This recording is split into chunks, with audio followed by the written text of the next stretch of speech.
Mbona simuoni? Uko wapi? Godwin Mollel.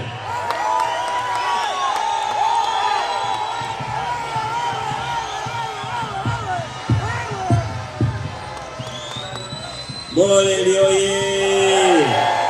Mollel oye! Mollel oye!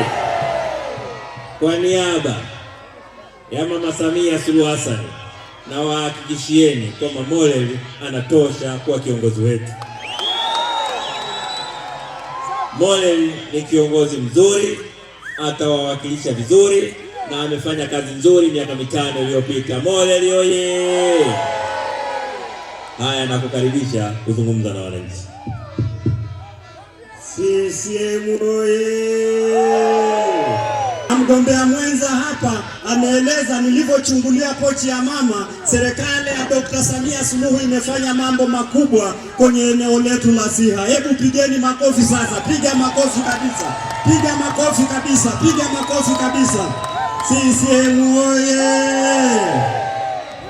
Mheshimiwa kiongozi wetu na mgombea mwenza wa makamu wa rais wa Tanzania, Mheshimiwa, nikuambie umesema mengi, sihitaji kusema sana, ila naomba niongeze matatu hivi.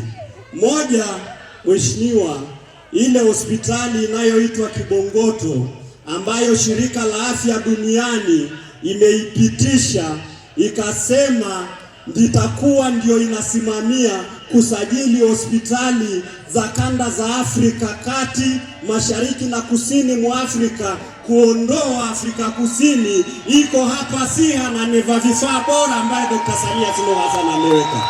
CCM oye! Na nikwambie Mheshimiwa mgombea kwamba imewezekana hiyo baada ya rais wetu Dr. Samia Suluhu Hassan kuingia na kuingiza zaidi ya bilioni 68 zikaingia kwenye hospitali hiyo, ikaboreshwa miundombinu, lakini ikawekwa teknolojia za kisasa. Mpaka leo shirika la afya duniani imeikubali kwamba iwe ndio sehemu ambayo Malawi wakija au nchi zingine wakija, hii hospitali yetu ikitembelea ikisema hii maabara itambulike kimataifa, inatambulika kimataifa kwa miongozo wa shirika la afya duniani, na wa kwanza kufaidi ni watu walioko Siha. Sasa naomba umpelekee rais wetu salamu, umwambie asante sana kwa kazi kubwa hiyo aliyoifanya. Lakini Mheshimiwa mgeni rasmi, serikali yetu ilikuwa kuna lami kilomita 32 ya kutoka hapa Sanyajuu kuelekea mpaka unafika Elerai. Serikali yetu imepeleka lami na imekamilika, na sasa fedha zimeshatoka kwa ajili ya kukamilisha mpaka kutoka Kamwanga na kutoka tena pale kwa mkuu wa wilaya kutokea Nemanga Longido, na tayari Arusha wameanza mchakato. Hiyo ndio serikali ya Dr. Samia Suluhu Hassan. CCM oye! CCM oye! Huyo ndio Dr. Samia Suluhu Hassan tunayemzungumzia. Ya pili ya mwisho ya kijimbo ambayo nitayasemea, la mwisho ambalo naweza kusema, rais wetu Dr. Samia Suluhu Hassan kama ulivyosema, alisema kila mkoa zijengwe shule 2, moja ya wasichana ya science kutoka form 1 mpaka form 6. Lakini akasema kila mkoa ijengwe shule ya technical, ambayo ijengwe shule ya technical maana yake shule ya amali. Mheshimiwa mgombea mwenza, ni kuambie shule zote zimejengwa kwenye jimbo la Siha na wafaidika wa kwanza ni Wasiha walioko hapa. CCM oye! Pochi ya mama imetema haijatema? Sasa wangapi wananituma bungeni? Ngoja niwaambie. Mgombea mwenza wakati nakuwa mwenyekiti wa vijana hapa, yeye ndiye alikuwa mwenyekiti wa vijana taifa, na wakati huo tunaenda kumpigia masauni awe ndio yeye alisimamia mchakato. Kwa hiyo ni kakaangu, sema kakaangu. Kwa hiyo kwa wale wa Masai wenzangu wanaitwa Olandisi, yeye asije Landisi sije. Oyango aragila bala. Olandisi si ndio? Kwa hiyo sasa ngoja niwaambie, mimi nikienda kule naenda nachungulia pochi ya mama, alafu narudi kwa kaka, namwambia kaka nisaidie, na kusanya nilichosaidiwa na kaka na mimi nilichoenda kuomba na mama, alafu naleta, tunapiga mzigo hapo. Wangapi wako tayari tupige mzigo Siha? Wangapi wako tayari tupige mzigo Siha?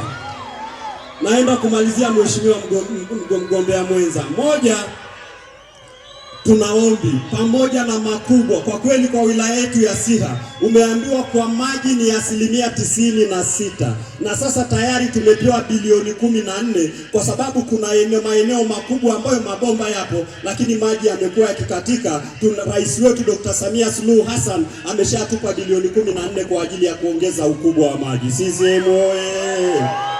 Lakini kwa ule ukanda wa Ngare, Nairobi na Ndumet ni tarafa ambayo ina watu wengi kuliko tarafa zote kwenye wilaya hii yetu ya Siha.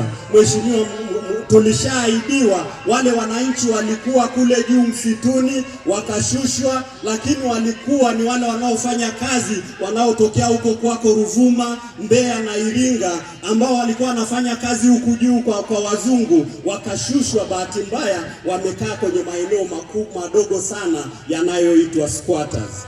Na tayari alikuja wakati ule wa 2020, rais wetu aliye marehemu alituahidi eka 4,000 kwa ajili ya makazi kwa ajili ya wananchi wa tarafa ya Siha Magharibi, na tuliahidiwa. Mchakato ukaanza kwenye baraza la mawaziri na kwa kweli imeenda vizuri. Tukajikuta kuna eka 5,300 tukakubaliana, kwa sababu tumegundua Siha kama ambavyo umesema leo hapa, Siha leo tuna wakulima wa ngano, wanazalisha ngano vizuri kuliko mzungu. Uongo kweli? Uongo kweli? Leo tuna mzungu wa Simpafan, lakini tuna mkulima wa Siha ambayo yeye mwenyewe analima, anakodisha kwa mzungu. Ukilinganisha uzalishaji wake na mzungu, yeye amezalisha zaidi ya ule mzungu. Tukakubaliana ulichokisema hapa, mheshimiwa mgombea mwenza, tukakubaliana kwamba tunaomba eka chache ambazo hazilimiki kwenye hilo eneo tulilopewa, tufanye makazi. Kule kwingine tuboreshe miundombinu ya maji. Kinachowaogopesha wananchi hapa, kuna ushindani kidogo, wawekezaji wengine wanataka, tunawapenda wawekezaji na tumewapokea wengi Siha, lakini tunaomba hilo la makazi muweze kutusaidia na iwezekane kuhakikisha wananchi wanapata hayo makazi, pamoja kuna maeneo mengi ya kuweza kuwapa wawekezaji. Lakini la mwisho kwenye kero ambazo tunaomba ni wafugaji, shamba la narko, tunaomba wawekezaji wetu wafugaji wetu waendelee kulima kwa kudokodisha kama ambavyo tulikuwa tunaendelea. Kuna mwekezaji mmoja ambaye amewekezwa, anafuga ng'ombe vizuri sana, tunataka ingizwe ndani zaidi ili azalishe ng'ombe ndani, tuchukue mbegu, alafu wale maeneo ambayo sisi tulikuwa tunakodisha yasichukuliwe. Tuendelee kushirikiana na huyo mwekezaji, azalishe mbegu tununue kwake na sisi tufuge pembeni.